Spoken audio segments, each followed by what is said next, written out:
For being Welcome. here. So, Kara, Actually, we I'm have Cara, but Kara is uh, fine.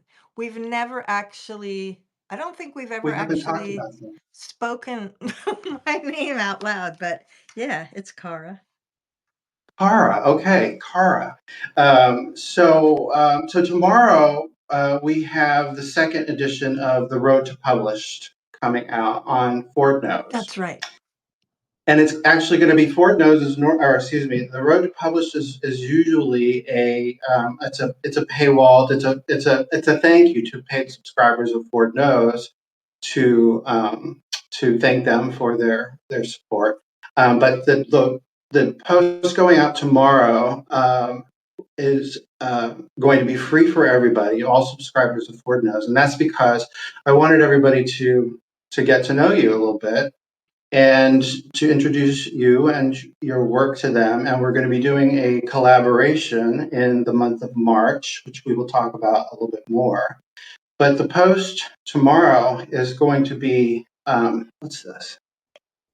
The post tomorrow is going to be about it's sort of a continuation. Last month, the post was about art and spirit, and it was talking a lot about what is art and how is it informed by the void, by the heart, by the mind, by the spirit, and Right. and and how art is informed by those things. And that led me to you because you are working on an extremely heart-centered project, and I'd love you to tell people about that a little bit. Well, I just love that you feel that way about it. Do you know what I mean? It's like it's given me a vision of it that, like when you posed a few questions to me a few weeks ago about whether I felt like I had a mission and as I was thinking about it, I was like I really do feel like um giving the gift of this book to my husband who passed away in 2020 has just become such a major mission. Like it's kept me alive since he died, and it is from the heart. It really is. I well, anyway, should I say what it's about, or Yes, should please do. Yeah. okay, my husband was trans, and so when he died, I asked him before he died of cancer if I could use everything that I found to because I'm a writer, and he said yes. And what I found in the attic after he died was all of the writing and the letters and the family history that his mother had saved back through his great grandparents. It was sort of really incredible to find all this stuff, photographs of him as a girl, and I had seen photographs of him as a woman, but what I didn't realize is that he had like 8 iterations of a female. He was changing his name. He was changing his name like every couple of years because his father said, "Okay," you know? So he had a Yeah. lot of alter egos until he got to Nicholas at the age of 40. Um, and so that was common with I mean, he wasn't hiding that. He was actually, um the way we fell in love was I interviewed him, and I realized when I played back the interview that we had fallen in love, and it was a big fucking problem because he was married. And so, yeah. Anyway, You just wrote about that. I think it the interview and meeting him at a 12-step meeting, yeah. and so I wonder, you mentioned the name of the project the memoir, although I'm not 100% sure if sort of the book project and the Substack project. You said that they're starting to sort of merge, Yeah. and it was the Substack project kind of which was what you called a suitable vessel for magic. Is that right? Yeah, the book is called The Suitable Vessel for Magic. And the way I entered Substack like a year and a half ago was I was fearful to put the actual chapters of the book out. And so I had kept diaries after he died. Because after he died, I really dove into the spirit world. I wanted to know what death was and explore it, and I started practicing Tibetan Buddhism and lucid dreaming and having those experiences. And so I kept that journal of that sort of awakening in my life. So that's what the first chapters I published on Substack were. But now, as time goes on, and we're in this situation we are in the world, I just feel more and more like time is of the essence. And I really feel like, so the last 2 or 3 chapters I've published have been right from the meat of the book. And the one Oh, I'm publishing this coming week is from Nick's point of view. Because what I found in the attic were all of his attempts to write his own story. And so he talks to me. So I've taken liberty with his material to edit it and to frame it that he's talking to me from beyond the grave, and that I am talking to him in retelling our story to tell to him. So that's how we're communicating in these chapters. So of course it's not simple. My God. But yeah.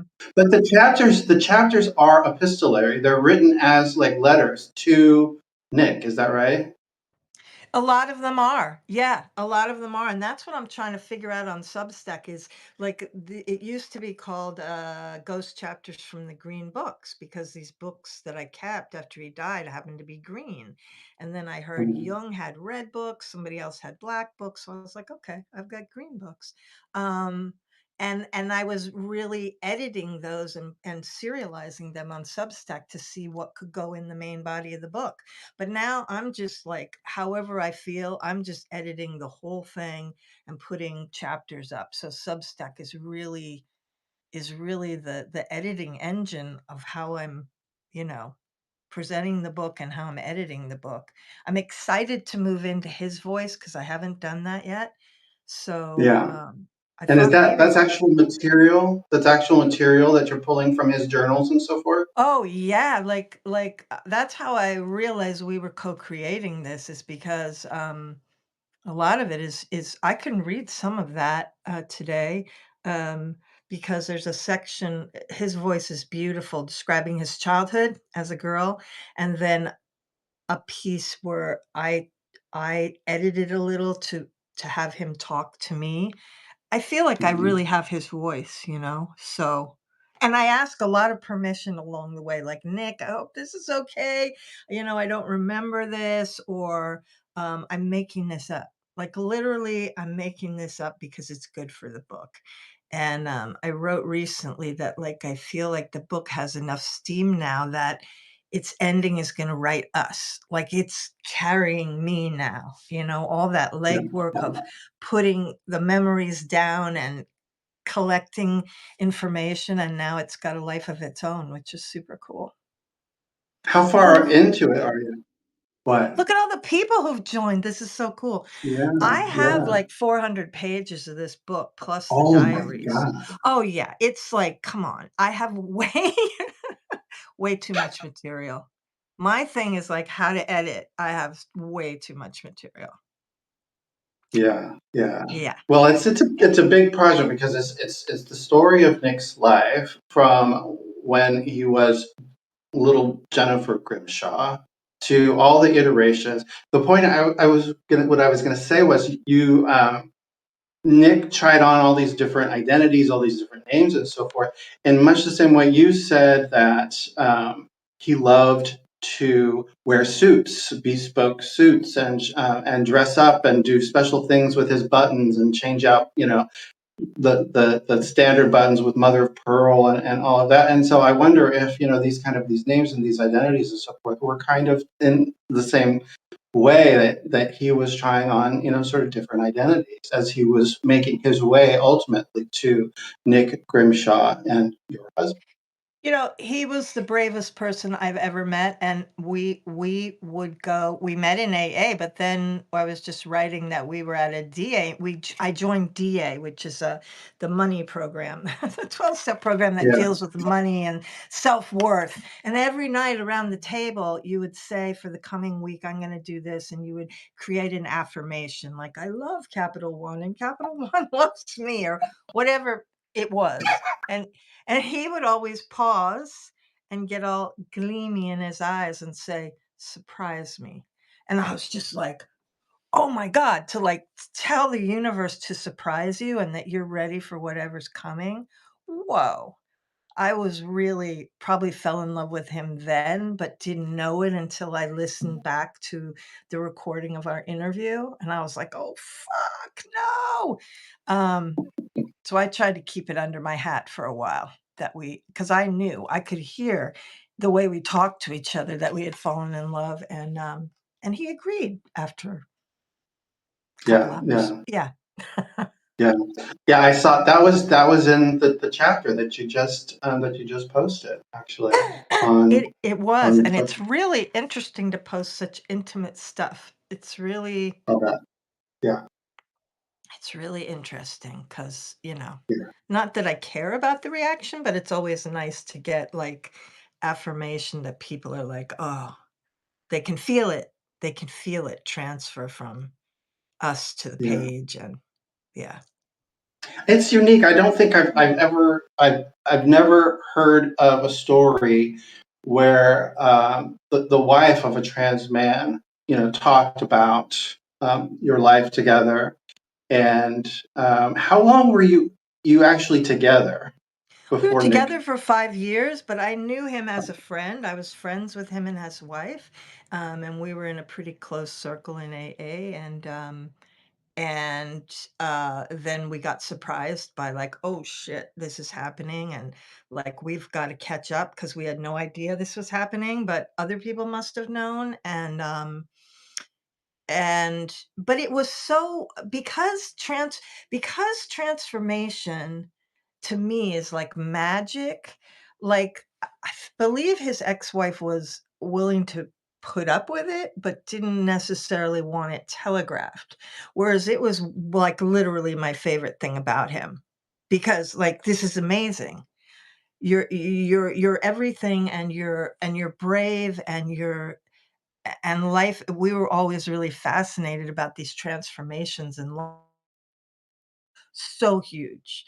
Um, and we'd been through we rolled with so many punches that uh-oh, am I unstable?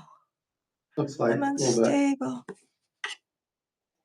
Tell me when I'm back. Seems like it's fine. Yeah, go on. Okay, so that's what I was in love with, that just he was like this, like, brave human. He was just, like, up for whatever happened, and so there were no secrets. It wasn't like, "Oh, well, I have a dead name," even though when I first moved in, he wasn't very forthcoming, but after a while, he told me in the interview, he I was gonna read a piece about how he had had to cut the female out to become male, which is so much more you have to lose so much, he said, Yeah. to the constraints of being male, whereas you kind of maybe on the other end, if you're becoming female, you might gain things, but he had a flamboyant like, he loved perfume and nail polish and he was really Guinevere was the previous incarnation to Nicholas, and she was quite something. Will you include like photographs of all these You know, I do identities? I do have a couple of Gwen for sure, but so he had told me in the interview I had to cut so much out to become male, and I love it. Um, but I want to kind of merge the two back together, and I don't know how that's going to happen. But I think I was part of that process because I loved all of it. Like I loved how messy it was, and I think he had formerly felt that he was very broken, and I was just like, oh my god, like, I don't see it as broken, I just see it as, like, amazing, so Yeah, yeah. I would love it actually if you would read that passage that you were talking about. Okay, let me see if I can find it. And maybe you want maybe we can tell people what we're planning for the month of March, because I have to We look back. could, we could. Um, so would you Oh, yeah, I know where it is. Okay, it's in drafts. Substack's a little complicated, right? When you're trying to find your own freaking work, it's like, where is it? Okay, so this is some of Jennifer and my writing mixed together and then his writing. Okay. I wouldn't let you see pictures of me as a girl for a very long time. Even after we lived together, I kept my photo albums sequestered in the attic. You asked me early on in our love affair what my female name had been, and I told you pointedly, I don't remember. My perfect deadpan expression letting you know that it was funny and yet not funny at all. And you understood, Cara, not to ask again. I couldn't have told you who I was before I changed my name and my sex from female to male. Before I knew you, it was another lifetime, or two, or three. I was always transforming. That's why you fell in love with me. In order to begin my sex change at 40 years of age into the man you met at 60, it was imperative that I remove the female. I had to choose. I had to cut her out. Because in those days, there were two choices, right? And that meant forgetting her name. If I had suspected so much cutting was required, not only of the flesh, but of the psyche too, I might have hesitated more. I was well underway before I realized how regimented I would need to be in order to create a convincing version of masculinity. How disappointing that I had to forego almost every ounce of my flamboyance, my mane of hennaed hair, my scarves, perfumes, and nail polish. At birth, I was plain Jennifer, but you've likely now uncovered the many different aliases I used during my female life: Cheyenne, Chenille, Jackie Katz, Gabriel, Gabe, Jennifer Better, and Gwynnifer before I chose Nicholas. Um, it, Oh, different parts of you've her life. frozen. Up there you go. And then, let's see. Huh. He writes beautifully. Am I still frozen? No, you're fine, I think. So this is actually just Jennifer writing. I have scattered memories of normal life back in Newark, New Jersey, entering the kitchen by the dark back stairs. I had already put on my cowboy hat and 6 guns over my pajamas and taken the tall, dark back stairs up to see my best friend Betty and her husband Frank. She was a grown-up, and she would visit with me in the kitchen like an adult, make me weak tea with plenty of milk and sugar, and even breakfast. One day my mother couldn't find me and came looking upstairs. Betty told her that I was a rail, and I knew what it meant. It was liar, spelled backwards. Betty was in some sort of complicity with my mother. It was my first friend's betrayal. I remember Jimmy Stewart reading Winnie the Pooh and Woody Guthrie's Take Me Riding in a Car song, and how my mother studied modern dance with Woody Guthrie's wife, and my cat Sylvia, that I said comes in like a parade, and making shapes under the covers with my mother to frighten Daddy, and my mother's mother from Latvia bringing Breyer's vanilla ice cream with special dark flecks of real vanilla, the smart weed along the edges of the sidewalk in New Jersey, ball games on the radio, hearing Down and Dirty a lot, and the hard, sharp laughter and the snap of the cards on the tabletop when they played. Yeah, she's really quite a good writer. Oh yeah, absolutely. Well, you both are actually. There's just something about the way you write. It reads to me like poetry, honestly. Oh, Um, thank you. it's what captured my attention from the get go. I was so confused for the longest time. I knew that you were writing a memoir about your husband who had passed. For some reason, I thought that you lived in Europe. And then you said you were going to Sicily in January, and I couldn't quite tell where you were, but you actually live in Southampton, is it? I live in East Hampton and in East Nick's Hampton. family home that his great Okay. grandfather built. It's a little cottage here. So, but yeah, I've been trying to live warmer places in the winter. So last year, actually the last 2 winters I've gone to Sicily. So Oh, it's okay. really great there. Yeah. Very cool. Well, I wanted to just read something real quick. I've been reading Julia Cameron's The Right to Write. Of course, I did the Artist's Way, years and years ago, I and did too. yeah, I tried to anyway. I mean, you get a little ways into it, and then you start doing the morning pages, and then it just takes over your life, It's true. you know. But I don't even have a copy of that anymore. But I have this one, and I wanted to read just one little passage because every time I've been reading it, it's kind of like a book of prompts, and it just talks about how important it is to just get the words out, and that's a lot of what not the post I've got going out tomorrow with your contribution, but the month after is a lot about journaling, and we'll get to our collaboration and our special March project shortly. But I'm just going to read this one little section. It says the title is "Let Yourself Listen," and she says. One of the simplest and smartest things I ever learned about writing is the importance of a sense of direction. Writing is about getting something down, not about thinking something up. Whenever I strive to think something up, writing becomes something I must stretch to achieve. It becomes loftier than I am, perhaps even something so lofty it is beyond my grasp. When I am trying to think something up, I am straining. When, on the other hand, I am focused about just getting something down, I have a sense of attention, but not a sense of strain. Another way to think of it is that writing is the art of taking dictation, not giving it. When I listen to what I hear and simply jot that down, the flow of ideas is not mine to generate, but to transcribe.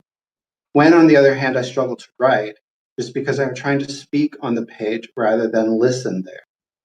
Once writing becomes an act of listening instead of an act of speech, a great deal of the ego goes out of it. Instead of self consciously thinking about the sentence I have written, I find myself amazed and interested by the sentences that seem to want to write themselves. Instead of being an act of pontification, writing becomes an act of revelation. This is true for any writer who lets writing write through them. We, the writers, as much as any reader, are in for the treat of discovering what comes next. Letting And it that, surprise you. yeah, and that just, I'm in this mode of, of listening, of, you know, channeling. I think of it in a lot of ways. It's like a channeling. And you're working on this project, a suitable vessel for magic, and it is a collaboration between Yeah. you and your husband. And you've talked about how he has visited you in dreams, and there was something else you And mentioned. physically, like, it freaked me out. I mean, he came a couple times and woke me up, and it was not just it was actually like the bed moved or I got a kiss on my forehead was the most beautiful gift. And I woke up frightened because, like, it wasn't it's there's a when it happens, you're like, "Oh, that's very different than if I imagined it happened or I dreamed it happened." So it was separate from the lucid dreaming, w which is a whole different subject, but these visits were so like, I still carry hold on to them like little pieces of, I don't know, miracle, but they were real. And I was like, "Okay." And I don't want the conversation to end, so this is my way of to keep talking, to him. You had such a short time with him, you know? Yeah, but it was, like, completely life-changing, completely, because we had always thought that our partners in the past had secretly wanted to kill us, like like, for real, like, "What's the evil plan today?" And he used to say to me things like, "Do you have any resentments against me?" And I'd be like, "No." "Do you have any against me?" "No." And we'd be like, "Oh my god." It was a revelation to find the right person for you, and, where there just wasn't any subterfuge, there wasn't any, like, agenda. It was really amazing, a feeling that neither of us had ever had before, so Mhm. and we were also exploring things, like, we were exploring lucid dreaming, we were exploring, all the books on the shelf, like, we were in a project to, I don't know, understand the world together, and I'm still involved in that, trying to understand death, and, but I loved Yeah. what you wrote because sometimes I think it's like a film, it's very cinematic, like, I can see the thing that I need to get down on paper, that I need to transcribe, and that it is coming like that. I don't think of it so much as listening, but seeing, and then that wonderful tension of how can I describe what I'm seeing is when I feel most excited about writing as opposed to, like she said, making it up. It's yeah, you kind of receive things, I think. Yeah, yeah. The picture I chose for the post tomorrow, the main picture was a picture that you said was of the cottage on Pleasant Lane. Is that right? And it's a picture in the dark of Mm. a bright window at night. And have you ever seen the movie Carrington? Oh, is that about the Bloomsbury Group? Yes, yes. And there's a wonderful Yes. scene in it. There's a wonderful scene in it where Emma Thompson, who plays Dora Carrington, the painter, right, and she is in love with Lytton Strachey, and but Unfortunately, yeah. he's gay, and He's in love so with somebody she, else, yeah. yeah, well, many someone else's, and she's walking around. It's actually, I believe it's Charleston Farmhouse, which was the home of Vanessa Bell, and Vanessa Bell was also in love with another gay guy, and they had a child together. But Carrington is walking around outside of the house at night, and the garden is, it looks like a beautiful garden. I've been there actually, and it is a beautiful garden. I'm not sure that's the actual house that they use in the movie, but she's I walking remember it. around and she's looking in, the camera is looking in all of the bright windows, and you see all the other couples, in their rooms, and talking, and getting ready for bed, and all that stuff. But she's outside by herself, Mm. looking in, and it's both so sad and yet so peaceful at the same time. And I saw that image that you posted of, I think it's that cottage that you're in right now, isn't it? There's a front cottage and then what we call the studio, which is where I am in the summer when I rent the front house out. That's how Okay. I'm able to live here. And yes, it was a hot summer night, and we had sort of an obsession with viewing our lives from a distance, like being in the back cottage and viewing our life in the front house, or vice versa. So yeah, it does have that for sure, that energy. Um, I and I just had think this sense of, I just had this sense that it was almost like the view that Nick might have, coming to you in the night, so to speak, and seeing, the bright window, and you inside. there was so much of our we had a group that he started called the Genius File. And whenever one of us would find a piece of music or writing or dance, the other would say, "You got to see this," and then the other one would say, "Put it in the Genius file." And then we were trying to start this group in that back cottage where once a month we would have friends come and we would do this presentation. There's usually a piece of music, a piece of writing, and a visual piece, and there would be a theme, and then we'd talk. And everybody thought we invited them because they were geniuses, but no, we invited them to share what was in this Genius file, and we just called it the Genius file. And but everybody felt very great to be there. And anyway, so there was a lot of us in that back cottage. Your And a own lot. little Bloomsbury group. Oh yeah, and it was his ex-wife who made that into the paradise that it is, because she's a very talented painter and encaustic artist, and that was her studio. So Oh, wow. So yeah. there was a post where you talked about Nick hand picking. What are they? Celandines? Is that what I? Oh, the Celandine buttercup. Oh, it's an The invasive buttercups. species. Yeah. Oh my God. And there's a picture of him like down on like practically laying down underneath a He tree, weeded picking the out. lawn by hand, okay? I mean, I think that his obsession with these repetitive things was his soothing gesture. He took this house back from the family and revived the life in it because it had become very overgrown and stuff. But I think that's why he wasn't able to write his book. So sometimes I'm out there yelling at him, like, look, I can't weed the garden. I'm weeding a book.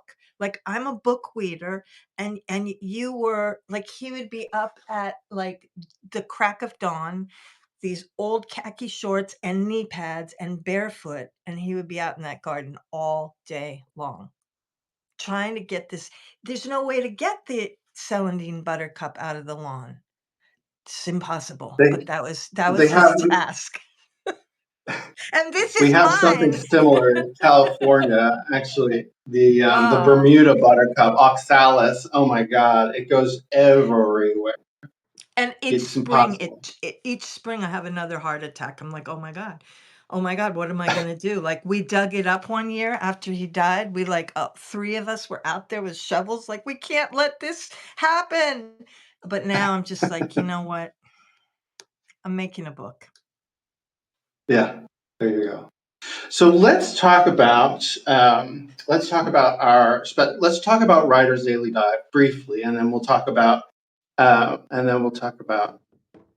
my our collaboration that we're doing. So Writer's Daily Dive is the writers group that you do Monday through Friday at 1 p.m. Eastern time. And so for free subscribers, you're welcome to join for the first week, I think you say. Basically, I give the Zoom link for free. And it's sort of if you feel like it has value for you and you want to pay the $10 a month, because the value for me is that I needed to show up to my book every day. And the only way I could figure out to do it was like with a knife over my head. Like I have to show up because other people are showing up. So I feel like it's actually my group that's helping me write my book. So if you feel it has value for you, then so yeah, anybody can join for free and see if it works for them. But just showing up every day for like a year and a half for me has changed my life. That's kind of amazing. And it's like it's 5 days a week. It's Monday through Friday, every Yeah, and Monday through Friday. I don't think I've One missed a day, no matter if I've been in Sicily or France or so it moves with you. If I'm in an airport in Rome, I think I did it once. So, um, yeah, but the other thing is that it's not a group. It's just a destination and a space.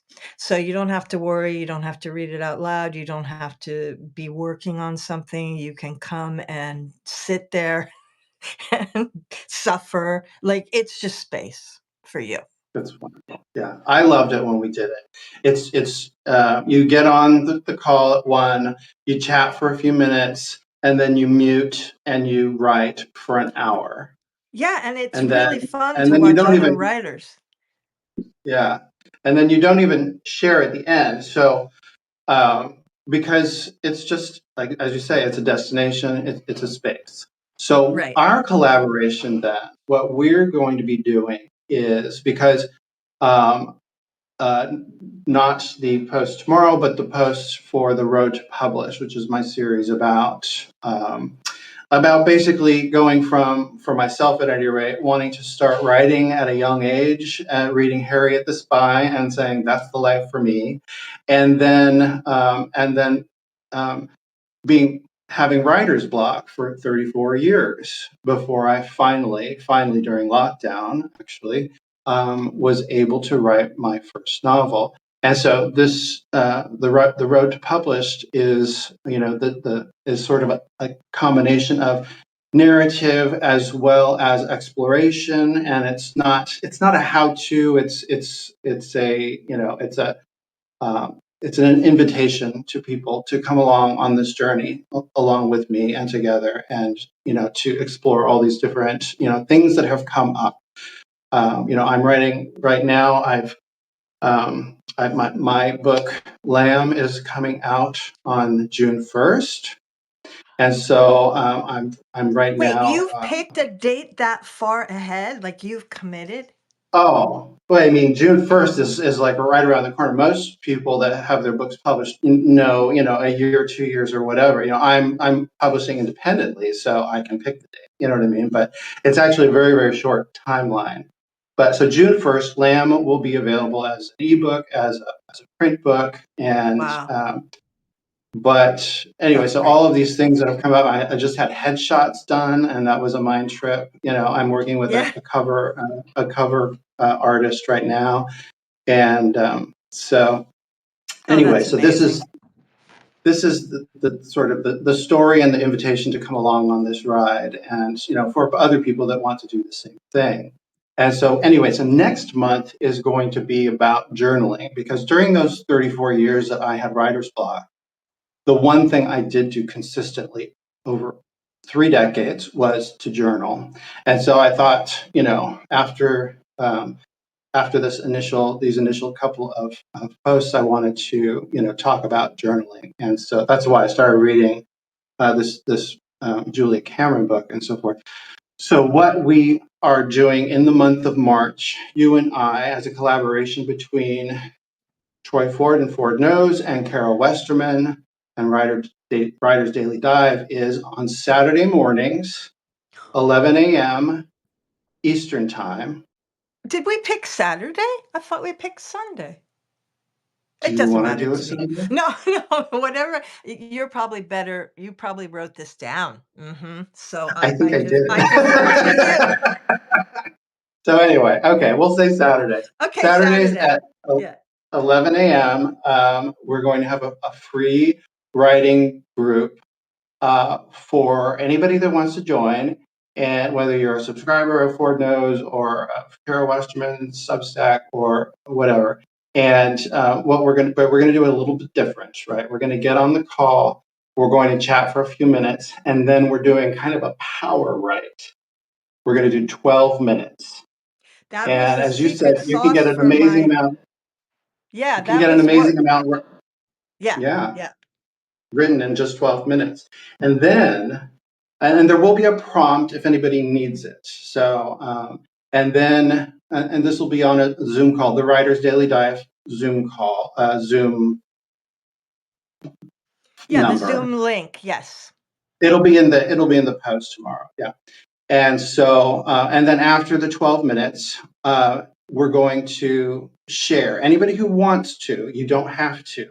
So if you want to share what you wrote, then you're welcome to do that.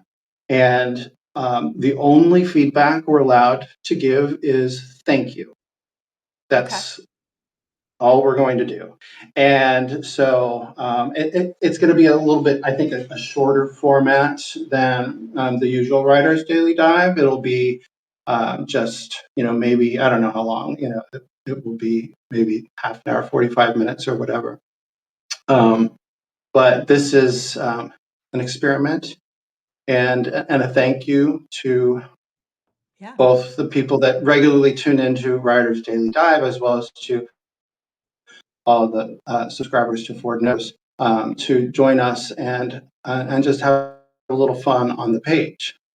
Absolutely, because the way it started was at a writing group years ago here, and our friend who's now passed, he used the 12 minutes, and the idea was like write as fast as you can to outrun the editor, because different people have Right. different styles, but a lot of people there's an editor that jumps in and goes, "Oh, you can't say that." So the idea is to write faster than the critic. Right, right. And so, yeah, I mean, if you want to get something down in 12 minutes, then, you got to start writing and you got to just keep writing until the 12 minutes. I know from my meditation practice that 12 minutes can actually seem like quite a long time. But not when you're writing, it really flies. No, that's And it'll go fast. the idea that you need to be able to withstand the shitty first draft is Oh yeah. primo, right? Because Nick, I think that's what he said to me ultimately is I can't bear the first draft. I can't get through it. But you got to. Yeah. Yeah, you really do. So this will be an experiment. Anybody who's hesitating about wanting to write, and I know there's at least one friend I know who mentioned that that he was interested in writing, he wanted to write, but just start. And so this is for you, Well, and it's for like just anybody who reading just about Hitler, something like, when he went to architecture school in Vienna and he was taking drawing courses and he just, so somebody had posted the other day on Notes. In other words, it was easier for Hitler to start World War II than to face the blank page. It's like there's nothing oh God, more daunting than facing that blank page. And doing it oh with dear. others is really Okay, helpful. Sorry. very good. That's I okay. don't know who posted that, but it was perfect. Yeah. Yeah. Okay.